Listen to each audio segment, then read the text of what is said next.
Subway everyday value means many mouth-watering piled-high favorites are $5 footlongs, like the fresh toasted tempting meatball marinara. And made-to-your-order BLT, the $5 footlong anthem rolls on, only at Subway, where great everyday value lives. Subway, eat fresh. The BS Report is a free-flowing conversation that occasionally touches on mature subjects. First of all, This is the BS Report with Bill Simmons. it might be cool, I don't know. And if it's not, I don't The care. BS Report with Bill Simmons. Bill Simmons works for ESPN. He's also named the sports guy, and he writes a comical sports column. He must be a popular dude. The BS Report. It's got a real dirty sound, like a rusty steak knife cutting through a well-aged steak. Now. Here's Bill Simmons. All right, we've been doing this BS Report. It will be 2 years this week. We've never had a mayor on. This will be the first one. The mayor, Sean Casey from MLB Network, on the Subway Fresh Take Hotline right now. What is happening? What's going on? How we doing, Bill? Well, you know, I'm watching you on the Red Sox last year. I loved everything you brought to the team. I turned on my MLB Network a week into the season. There you are. And it's like, wow, this guy's good. Like, out of nowhere. Like, it's like no training. You just kind of stepped into it. And now you're really good at this.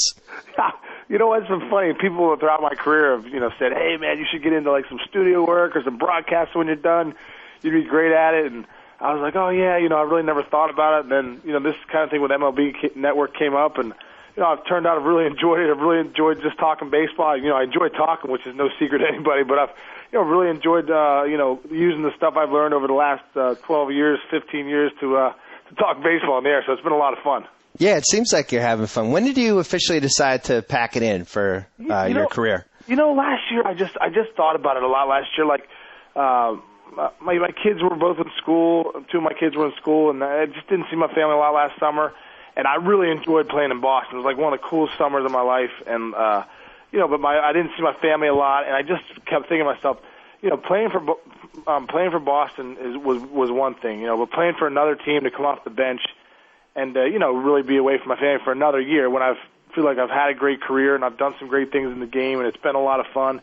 And I just felt like I was at a crossroads of being home more and being around for my kids growing up, or just kind of playing another year to come off the bench. And I just felt like I really wanted to be at home more. And then this thing with MLB Network came up, and it just allowed me to still stay in the game but kind of pick my own schedule, and it was just the best of both worlds. Did you audition for it? You know what? I did. I went up there for an audition in December, and Tony Battiti, who kind of runs the show over there, offered me a job that day and said, I would like you to come on board, and it's really been a great fit so far. Yeah, you're good. I'll tell you. I think you're going to do some good things. I appreciate it, man. Well, seriously, anybody who listens to me or reads me knows that I'm not a smoke blower. When somebody's good on TV, they're good on TV. They're going to be good right away. And I think Chris Webber was the same way. Like, Chris Webber retired. He went on TNT, and he was good. He was good right away, and you knew it. And it's one of those things. I don't think it's really any different than somebody throwing a 100-mile-an-hour fastball or hitting a 450-foot home run. You either know how to do it or you don't. I guess you can kind of learn how to be decent at it. But if you're good at it, you're good at it. But yeah. So you host a show that I think is fantastic called MLB Tonight, which I guess I would describe, or you're the co-host, I should say. I guess I would describe it kind of like how they jump around in March Madness. Yeah. But in this, you're jumping around different games. Bases are loaded in Toronto. Let's go there. Yeah, it really is. I mean, it really is a cool show. I mean, it's as far as, I really believe, like I said, the guy that runs it, Tony Battini, brings kind of an expert view, because he was the guy that ran March Madness for a few years, and I feel like it's kind of like that too. Baseball plays every night, and we have an opportunity here to go into some games, have some analysis on games, on what's going on, and it's just, for me, I really enjoy watching it too, just because I feel like I'm always getting updates of what's going on. I can follow guys throughout the league and follow the great plays of the night. So it really is kind of a groundbreaking channel and groundbreaking show of like what they're doing, breaking into games and stuff. When I forget what night it was, I'm watching some NBA playoff game, I think, or something was on that I should have been more interested in, but you guys cut to Nick Swisher pitching. Yeah. And it was so much better than whatever else I was watching, and it was like, that's kind of what that show is like meant for, these moments like, Nick Swisher's pitching, let's go to New York. That's funny, I was on that night. And yeah, you were. We must have, yeah, we went, and then he got the one out, or he walked the guy, we came back, and he struck out Kapler. They're like, oh, man, he struck out Kapler. Yeah. Kapler's going to be, I'll be razzed the rest of the year by his teammates. So that really was a cool thing. And that's what I mean, when you can break into things like that, because you know, it's the MLB Network, it's always fun tidbits. And then you have, like, you know, obviously you might have the guy who takes the no-no into the 7th or the 8th, or you might have the guy who's got 3 homers going for 4. So for those scenarios, it's great too. But even like the day-to-day stuff, like, you know, here's Kyle Farnsworth. He's coming in for Kansas City. He's been dog crap all year. Bases loaded, no outs. Let's see what he does. Yeah. That's really valuable for a guy like myself who's completely obsessed with fantasy and wants to know this stuff. I mean, for fantasy baseball players, I mean, it's a no-brainer channel. I mean, as far as, you know, breaking into that, it's just, man, you can see what all your guys are doing. Even like I said, the Kyle Farnsworth and the guys that, you know, might not get the big pub on the highlights, but they'll get it during the show. So I mean, it really is a pretty cool show.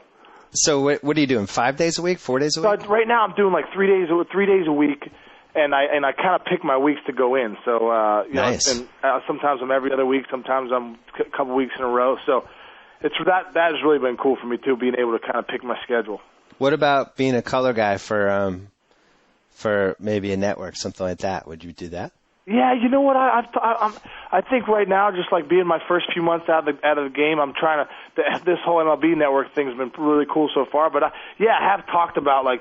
And, you know, they do that Thursday Night Baseball, and I was talking to John Enns, who's one of the producers on the show, and I asked him, hey, maybe I could do one of those games. You know, you can throw me in like you know, 2 bad teams or something, just see if I could do it. Yeah. You know, I don't have to be like a big-time game. But, yeah, I would. I think at some point, Bill, I'd like to get in and see what it's like to kind of be the color guy and see that end of broadcasting.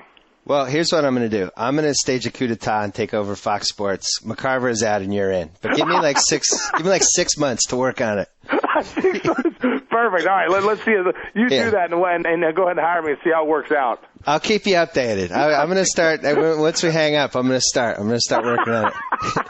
Hey, you know, you were on the Red Sox last year. That's my favorite team. So I'd be remiss if I didn't talk to you about the 2008 Red Sox and the 2009 Red Sox. So, you know, I'm the last diehard Manny supporter on the planet where I still defend everything he does. And I just love the guy. You know, I grew up in Boston, and that's my team. I was there when he showed up. I was living in Boston. I was going to the games, and he's the greatest hitter I've ever watched. I will never get over how, you know, him leaving on bad terms. I know it was time for him to go and all that, but it's still sad for me. You were there for that whole thing. Was it time for him to go? You know, I think I agree with you, Bill. I think it was sad for anybody that's a Boston fan. I think it was sad for Manny. I mean, for Manny too. I mean, I just think like it was sad because it ended that way. Because it was such a, you know, hey, it was a great marriage, 2 world titles. You know, he brought a lot of, you know, the whole Manny being Manny thing. You know, sometimes it was cool, sometimes it got old. I really believe that. You know, I think it was time to part ways. I think Manny believed that too. I think Manny was kind of like, you know what, it's time to go. It wasn't just the Red Sox. I think that's why you could accept it more, because it wasn't just the Red Sox saying, okay, it's time to go. It was kind of like, all right, you know, Manny was kind of saying it too, and the Red Sox were both saying it. They were saying, you know, we've had some great years together. It's really been a cool time in the Red Sox history, but, you know, I think Manny was ready to move on, and so were the Red Sox. So I really did feel like it probably was time to part ways. When you have a guy who's unhappy in the team, and he was unhappy from really the moment they decided, we haven't decided what we're going to do yet. We don't know if we're going to pick up your options or you're going to be a free agent. We're going to wait it out and see how you do. And he took that personally, and I really think his agent got involved and poisoned him, but it's a whole other story. Anyway, when you have a guy who's clearly unhappy, but it's only one of the 25 guys, how much of an effect does that have on the other 24? Well, when it's Manny Ramirez, it has an effect. I mean, you know, if it's you know, Rocco Baldelli or something like that, maybe it doesn't have such an effect as it is Manny Ramirez, because it has an effect. Because, you know, media wants to talk to Manny all the time, and you know, obviously, like I said, Manny, you know, brings a lot of attention to himself. So I mean, I think you know, having that being and Manny's one of the best players in baseball, and obviously, you know, we were only going to go as far as, you know, Manny really being in the lineup and helping us out too. That's why when Jason Bay came, you know, we've got that other cog in the wheel. But you know, when Manny went down in Seattle towards the end of July, and we thought we'd lose him for a couple weeks there. It was just, I think that was frustrating for guys because, like, hey, man, we really need you. Like, we need your bat in our lineup. We need to come up with big hits to win ball games for us. Right. So, yeah, I think that was the thing that was frustrating for all the players was that, hey, man, like, we know you have things going on with your agent or things going on with the team as far as contract goes, but we're in the middle of the season here. We're one game back at Tampa Bay at the end of July, and we need your bat, and we really need what you bring to the table. And I think that was the frustrating thing for the team was that, like, that I don't think he understood as much how much he meant to that club. So almost as friends, you were kind of let down by what he was doing. Yeah, I think man-to-man, like forget about, the money or forget about any of that stuff. Man-to-man, hey, man, we need you as a teammate to show up for us tonight because, we got a big game or whatever. So I think that at times was frustrating. And but I understand, hey, man, I talked to Manny a couple of times about, his frustration of, wanting to stay in Boston and maybe get a longer-term contract. And as the business side of it, I mean, that just doesn't happen when you ask for it. So sometimes, it doesn't exactly go your way. So I think Manny was, is a prideful man and was maybe a little frustrated about that too. So it was just a thing. It just couldn't get solved. And I think at that point it was probably best that, it went both ways. And Manny did well in L.A. And I think that the Red Sox have done well with, a guy like Jason Bay stepping in that role. Right. And what was particularly interesting about this, I guess you call it a tug of war, is last year's Red Sox team did have some good leadership guys in there, like yourself. You had Mike Lowell, David Ortiz, guys that Manny respected, and in the case of Ortiz and Lowell, I think was longtime close friends with. And then the other side, you have Scott Boras, who, I don't know what your feelings on him. You don't even have to say, but I am convinced he's just the, one of the worst things that can happen in sports, because here's somebody that can just basically poison a guy against a team and doesn't care about the fans or all the relationships that this guy has because he's just trying to get a new contract. But you had these guys in there, as I said, Lowell, yourself, Poppy. Like, how many interventions did you have with them? Say, hey man, come on, we need you. Well, I think a big guy in that clubhouse too was Alex Cora. I mean, Alex and Manny were good friends, and they talked a lot about different things and stuff. And guys, I think Manny was kind of his own guy too. You can only tell Manny so much where he was. When he got a thought in his mind, that was it for him. But I think, I know those guys talked to him. I know, Mikey Lowell and Poppy and Alex Cora, and some guys that were Julio Lugo, guys that were friends with Manny, and we were all friends with Manny. That's the one thing I think people need to understand too is Manny Ramirez is a great guy. He really is. Like, if you went to hang out with Manny, like we'd go out to dinner and stuff, he's a great guy. I think sometimes the whole Manny being Manny stuff got old at times for people, but as a teammate, he was a good guy, and guys liked him. And I think sometimes the attention he got at times, the negative attention got old for players, but man to man as a person, Manny's a good person. Yeah. Have you ever, you don't have to say who the player is, but have you ever played with one of these famous type of guys who's just such a poisonous hand grenade that it just infects the entire team and you almost can't function? No, I don't think I've played with anybody that's gotten that bad where you're in the gas chamber, so you're like, all right, we're all going down, Right. I don't know if I've ever played with anybody like that, but I've played with some guys that you're like, come on, man, seriously, like, is it that big a deal or is this that? Yeah, I've played with a few guys where you're like, how come we all can't just be on the same page? What would it be like? Do you think? You didn't play with A-Rod, obviously. What would it be like to deal with that maelstrom? Oh man, that's a whole other circus in itself, I think. And man, I don't see that going away anytime soon either. But yeah, I don't think so either. Yeah, it would be something. It's you want to get there and play baseball, but the nature of the beast in the baseball industry is it's also it's become such a bigger animal as far as people want to know more about your personal lives and just as much about your personal life and you on the field, especially the superstars. Yeah. And you played small market, big market. Yeah. Easier to do your job, small market? I think so. I mean, I'll tell you what, risk reward or whatever. I mean, just more like if you're in a big market and you do well, man, the sky's the limit, and it's just just even how they embrace Kevin Youkilis there in Boston is just, I think it's so cool, man. Every time he does anything, he could punch out me walking back to the dugout. I mean, I think big market, to do well in a big market, there's nothing like it. I mean, it just brings a whole other element to to everything baseball-wise. I think personal-wise, I think sometimes you become a prisoner of your own fame in a bigger market where you can't do as much as you'd like to do, or you're always getting kind of bothered and stuff. But in a smaller market, I mean, it's so funny. When I was in Cincinnati and Pittsburgh and even Detroit, we'd have like 4 beat writers, the same guys, 4 or 5 guys. You knew them all. You go to Boston, you got 36 Japanese writers. You got 78, 100 writers from all over the place, New Hampshire and in Connecticut, everywhere. So it's definitely a different animal. But I tell you what, I had never had an experience like playing in Boston. It was one of the coolest years I've ever had. To live right next to Fenway Park. I walk to work every day.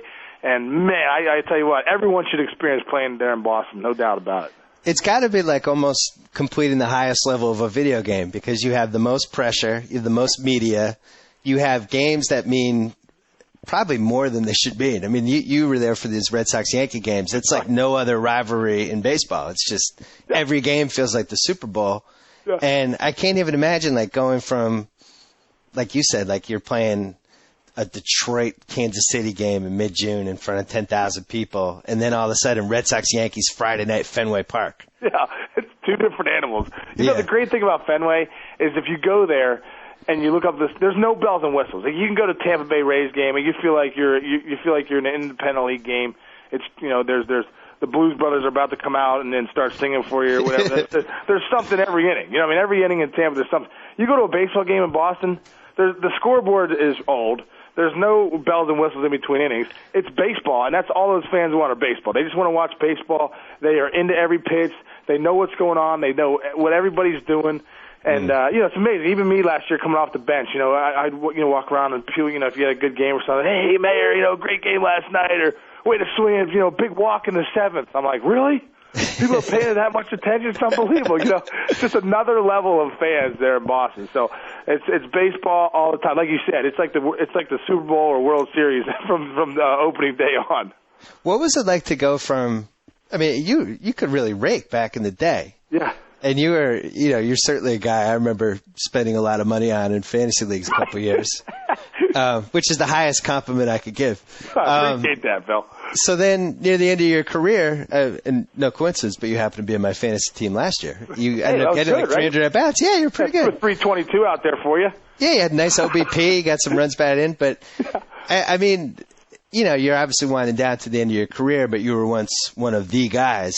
Yeah. What kind of a mental adjustment is that? Or at that point, do you just appreciate what's happening? I tell you, it was funny. It's funny you say that because, after starting for 10 years, and going to 3 All-Star games and playing in the World Series and doing some cool things in my career, like, I think I appreciated last year, like, coming off the bench. Like, I appreciated putting on the Boston Red Sox uniform. I appreciated, like, going to the park every day as a big league player. Like, I still had that appreciation. I never had any, like, oh, man, any bitterness towards anything. I still appreciated the fact that I was still playing Major League Baseball.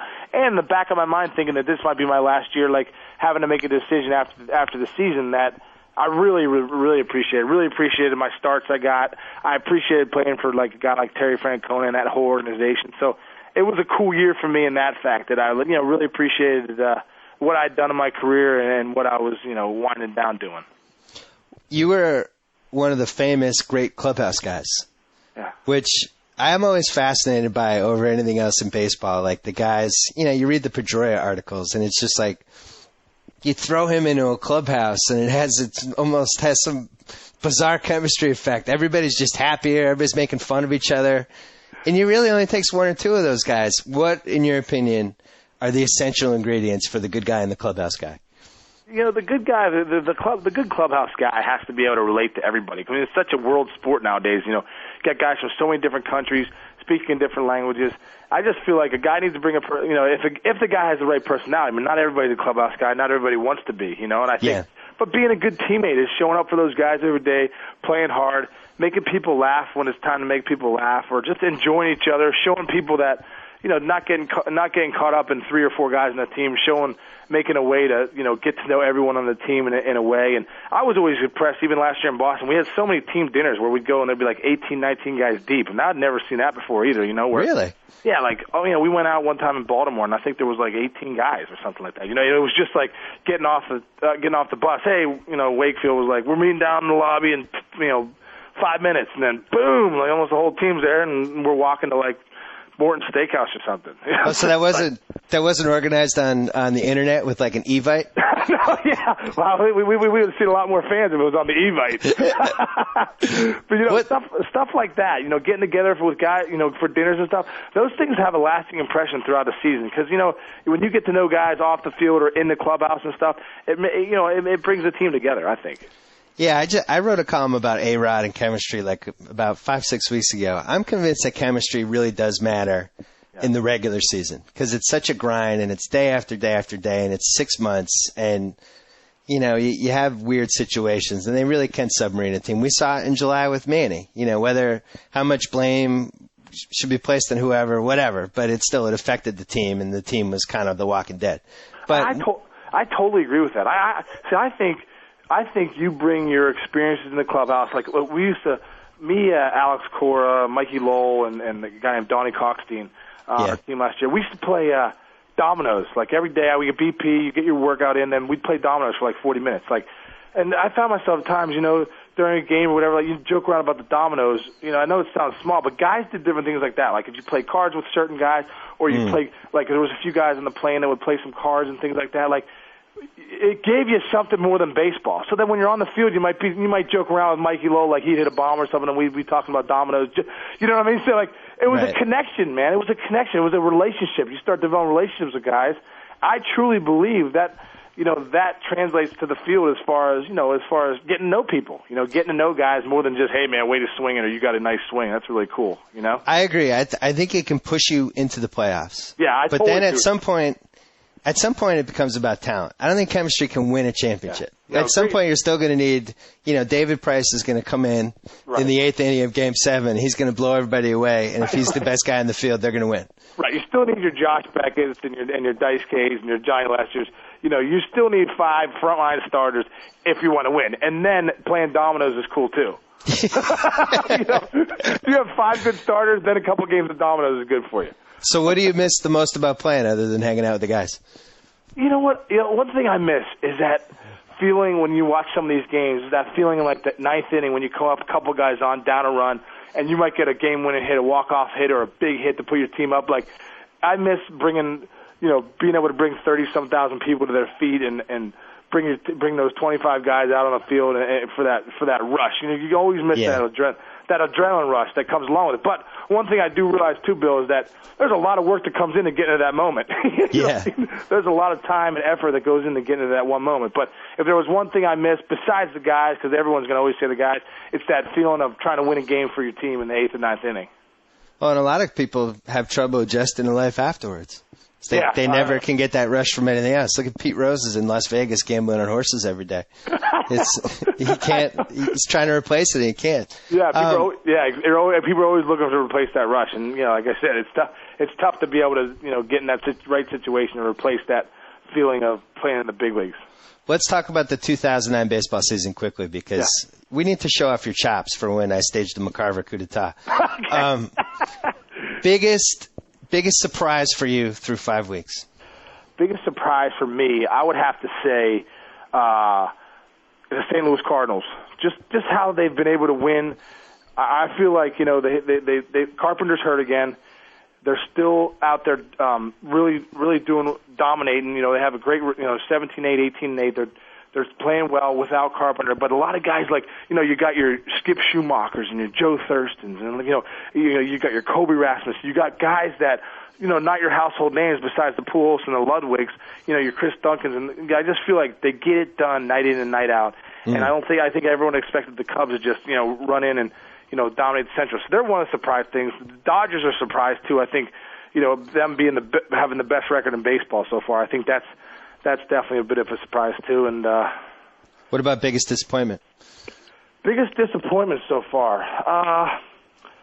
Well, I have to say, I think the one thing he'll get it going. There's no doubt about it. But I mean, Teixeira in New York, I think they're expecting a lot more from him. But he is a slow starter at times. And I think so far, I think he'll get things going. There's no doubt about that.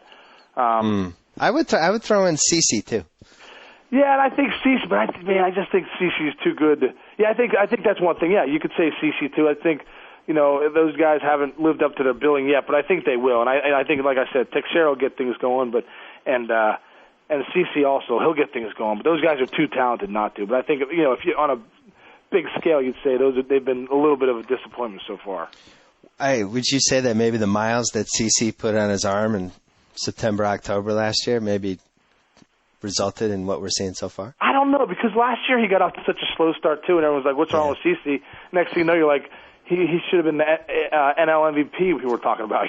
So I still think that once he gets into a rhythm, once he gets into the role and gets settled there in New York, I think he's going to be the dominant pitcher they thought he was. They know he is. I have my buddy Jacko, who's a diehard Yankee fan. He was on my podcast last week bitching about CC's Teixeira starting out slow, and he's like, how do these guys start out slow? Like, if you started doing podcasts, would you have a bad month of podcasts? Like, yeah, I start out slow. Next month I'll be great. Like, how do you explain the phenomenon of baseball guys or baseball players who, just for whatever reason, it takes them 6 weeks to get going? I don't know. I don't know if it's mental or what it is at times. I mean, sometimes you just, I've been there before where you just get off to an April where you're just like, geez, but I've had good Aprils, bad Aprils, things like that. But some guys just get off slow starts. Man, I don't know.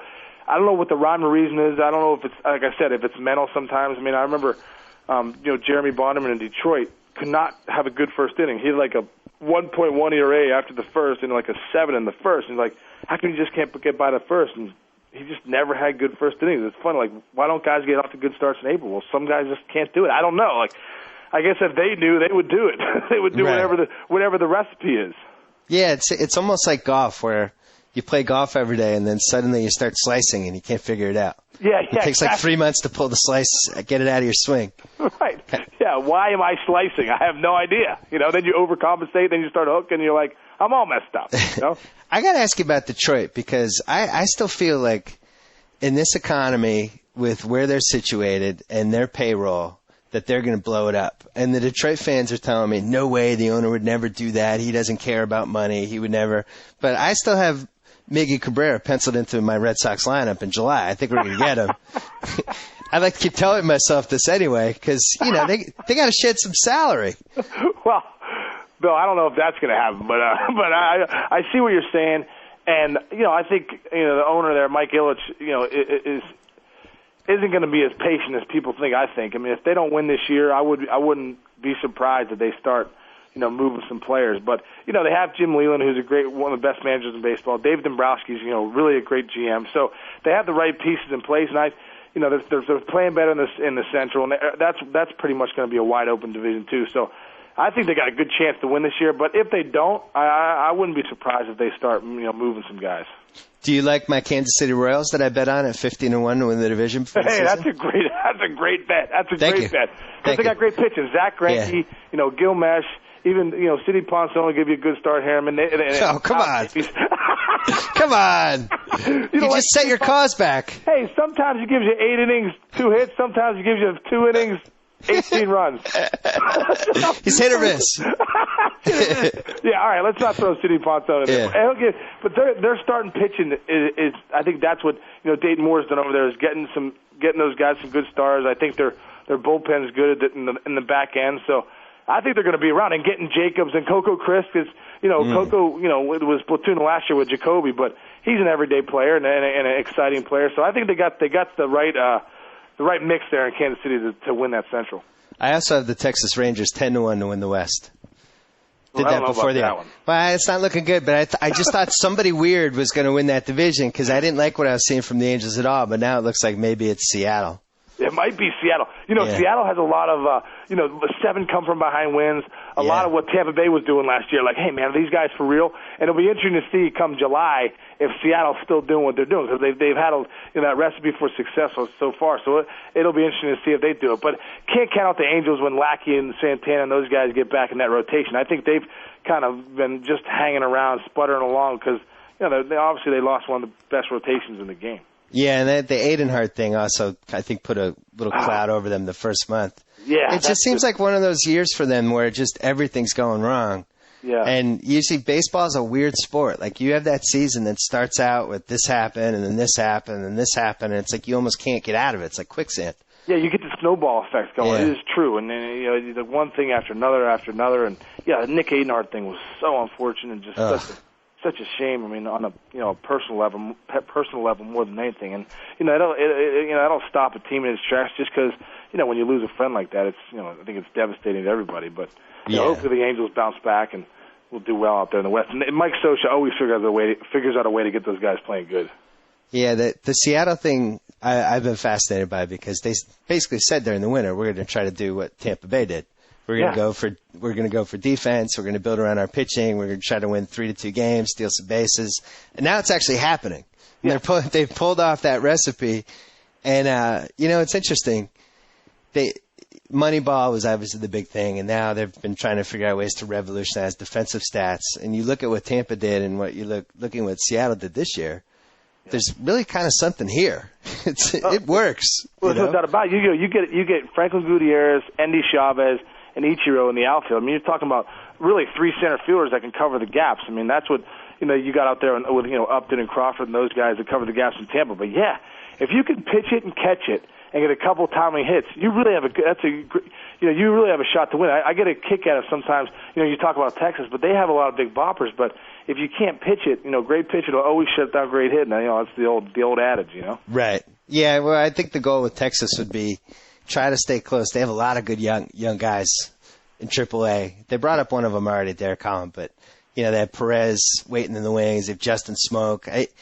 If they can kind of hang around, and it seems like maybe 85, 86 wins could take the AL West. Could win the West, yeah. You're right. You're right on that one. And those teams all play each other all the time. I mean, they're constantly playing each other in these terrible 3-2 games that you'd never want to watch. And somebody's got to come out of it. I don't know. Yeah. So give me your top 3 before we go. My top 3 teams right now, top 3 most likely teams to win the World Series. Top 3 teams to win the World Series. I think you got to go with the Red Sox. I really believe they still have that. Even getting Smoltz, they're going to get Smoltz in June. I think they have too good a pitch in there. Not to be one of the favorites. I also have to say, the Phillies. I still like the Phillies. Cole Hamels, hopefully can get it going. I mean, he's been scuffling a little bit, but I like the Phillies to be up there, but I like the Dodgers, man. I like the Dodgers in the NL. I just feel like they're playing good ball. Manny's brought a lot there. I think Orlando Hudson's brought a lot to that team, as far as just what he can bring there. And wow, so you're basically predicting a Red Sox-Dodgers World Series. Red Sox-Dodgers, I would say, in the World Series, yeah. You realize, I'm going to have to be on 5 forms of medication during that. I won't be able to handle that. It's going to be terrible. Last year when it was in play, I was I was a basket case. I can't root against Manny, and I can't root against Pedro. I just can't. I can't root against those guys. You shouldn't. As a Red Sox fan, you shouldn't. But I know what you're saying. Maybe you hope Manny does well and Boston wins it. Oh, I forgot to ask you one thing. Yeah. Last thing. Ortiz, no homers through 5 weeks. What's going on? That's a great question, man. I think, he had obviously, Poppy struggled a little bit at the beginning of the year last year, then got hurt, and everyone's like, well, it was his wrist injury, but he's kind of scuffling along at the beginning of the year, too. I don't know. I don't know exactly why he's not, but, I would have to think at some point here he's going to get on maybe get that home run swing going. But it is kind of weird. He has no homers through April, no homers through the season yet, and all those at-bats without home runs. I don't know if, what's going on there. Well, but here's the problem is it's not just he's in a slump. He's having trouble catching up to 92.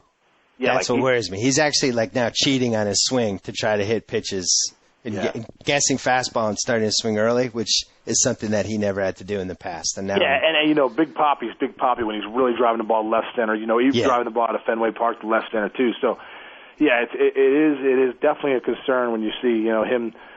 Maybe trying to pull, getting a little pull happy, trying to catch up the fastballs, getting out of what has made him dangerous his whole career. So hopefully he gets that, taken care of. I know he's working hard, with Dave Maggott in there trying to figure things out.